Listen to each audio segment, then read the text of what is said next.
శ్రీశైలం జలాశయానికి భారీగా వరద ఉధృతి పెరిగింది. ఎగువ పరివాహక ప్రాంతాల నుంచి భారీగా వరద నీరు వచ్చి చేరుతుంది.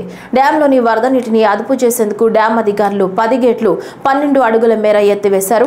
జూరాల సుంకేసుల ప్రాజెక్టుల నుంచి శ్రీశైలం జలాశయానికి కృష్ణమ్మ పరవళ్లు తొక్కుతుంది. డ్యాం గేట్లపై నుంచి కృష్ణమ్మ నాగార్జునసాగర్ వైపు ఉధృతంగా పరుగులు పెడుతుంది.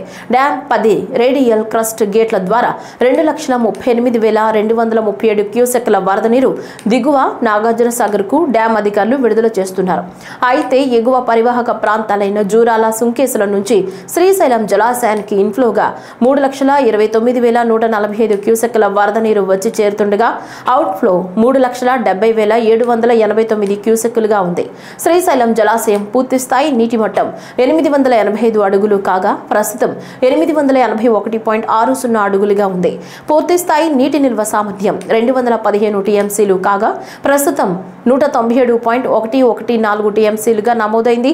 శ్రీశైలం కుడి ఎడమగట్టు జల విద్యుత్ కేంద్రాల్లో విద్యుత్ ఉత్పత్తి పూర్తి స్థాయిలో కొనసాగుతుంది.